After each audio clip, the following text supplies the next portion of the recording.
ભારતના building materials, construction, manufacturing અને allied ઇન્ડસ્ટ્રીઝના સમગ્ર ઇકોસિસ્ટમને એક જ રાષ્ટ્રીય અને વૈશ્વિક પ્લેટફોર્મ પર ચલાવવાના ઉદ્દેશ્ય સાથે ભારત બિલ્ડકોન 2027ના રાષ્ટ્રીય અભિયાનની શરૂઆત રાજકોટ જિલ્લાથી કરવામાં આવી. વન નેશન વન એક્સપોની થીમ સાથે યોજાનાર આ એક્સપો દેશના manufacturers, retailers, wholesalers, distributors, builders, architects, contractors, project developers, સરકારી સંસ્થાઓ અને આંતરરાષ્ટ્રીય ખરીદદારોને એક જ બિઝનેસ પ્લેટફોર્મ પર જોડવાનો પ્રયાસ કરશે.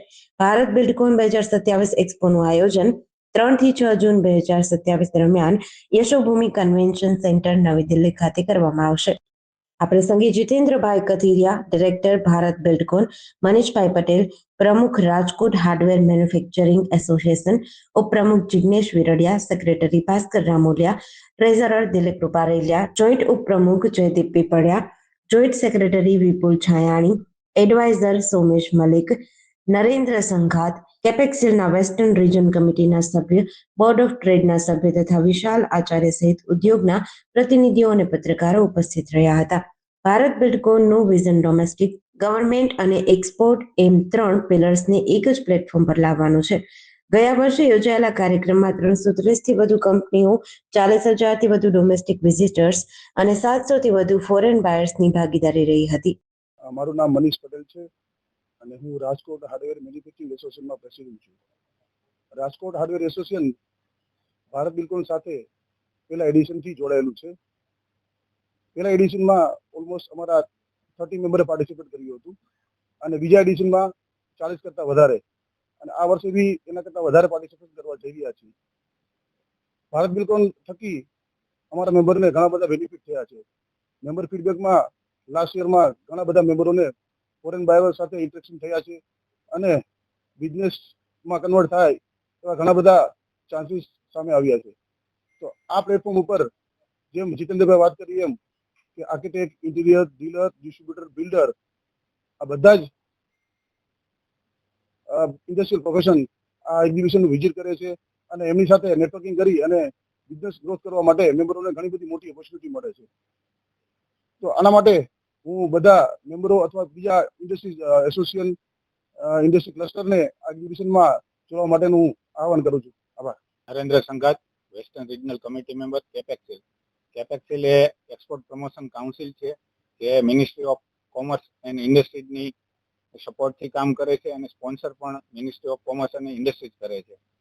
કેપેક્સિલનું મુખ્ય કામ છે એ એમએસએમઈ ઉદ્યોગના એક્સપોર્ટ કેમ વધે અને એની પોલિસી, એમના માટે જે પોલિસી બનાવવાની હોય એમાં મહત્વનો રોલ ભજવે છે.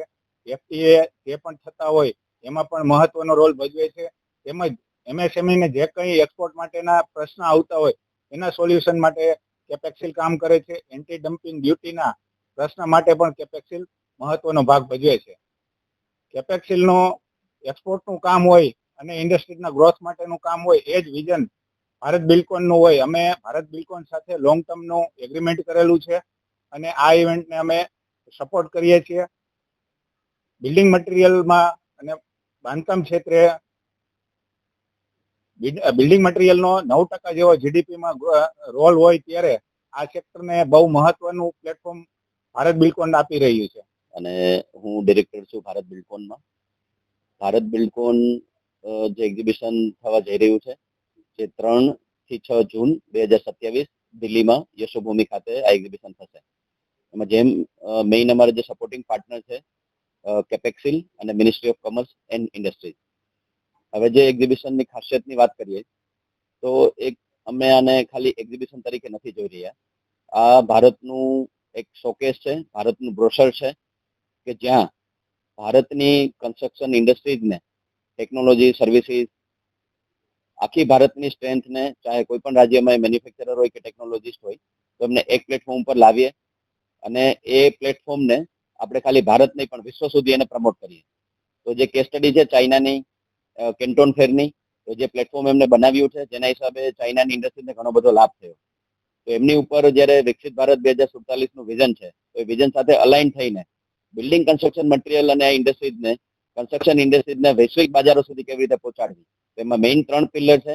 એક તો ડોમેસ્ટિક માર્કેટ, કે આપણે ભારતની અંદર જ્યારે ઇન્ફ્રાસ્ટ્રક્ચર ડેવલપમેન્ટ થાય છે તો ભારત એક બહુ મોટું કન્ઝ્યુમર માર્કેટ છે. તો વિધિન ઇન્ડિયા આપણે આપણા બિઝનેસ કેવી રીતે ગ્રો કરી શકીએ, તો ભારતની આખી ચેનલને અમે ત્યાં ઇન્વાઇટ કરીએ છીએ, ડીલર, ડિસ્ટ્રીબ્યુટર, આર્કિટેક્ટ અને ડેવલપર્સ. એવી જ રીતે ગવર્મેન્ટ છે, તો ગવર્મેન્ટની અંદર પણ ઘણા બધા ડેવલપમેન્ટ થઈ રહ્યા છે. તો ગવર્મેન્ટની અંદર પણ જો કંપનીને સપ્લાય કરવી હોય તો કયા ડિપાર્ટમેન્ટ લાગે, કયા ડિવિઝન્સ હોય, તો એમના પણ પોલિસી મેકર્સ, ડિસિઝન મેકર્સને અમે એક્ઝિબિશનમાં બોલાવીએ છીએ કે જ્યાંથી એક સંવાદ થાય અને ઇન્ડસ્ટ્રીને એક એક્સેસ મળે. અને ત્રીજો જે પાર્ટ છે મેઇન અગત્યનો, જે છે એક્સપોર્ટ. તો એક્સપોર્ટની અંદર પણ અમે 2, 5, 10 કન્ટ્રીઝ નહીં પણ 170 કન્ટ્રીઝની અંદર ભારત બિલ્ડકોનને પ્રચાર કરી, એમનું પ્રમોશન કરી અને વૈશ્વિક જે ઓપોર્ચ્યુનિટીઝ છે તો એમના બાયરોને ભારત બિલ્ડકોનમાં ઇન્વાઇટ કરી અને ભારતનું એક્સપોર્ટ વધારે કેવી રીતે કરી શકાય એના માટેના પ્રયાસો છે. તો ઓવરઓલ એક લાઇનમાં વાત કરું તો વન નેશન વન એક્સપો, જે કે ભારતની બ્રાન્ડને વિશ્વ સુધી પહોંચાડવા માટે હેલ્પ કરે, અને બ્રાન્ડ ભારતને આપણે વિશ્વ સુધી જો પહોંચાડશું તો એનો જે વિશ્વાસ છે એના હિસાબે ઇન્ડસ્ટ્રીઝને જે ફાયદો થશે એના માટે અમારા પ્રયાસ છે કે ભારતને એક ભારત બનાવવા માટે અને ઇન્ડસ્ટ્રીઝને એક પ્લેટફોર્મ લઈ આવવા માટેનું અમારું આ વિઝન છે. જેટીસી ન્યૂઝ સાથે સંજીવ રાજપૂત, રાજકોટ.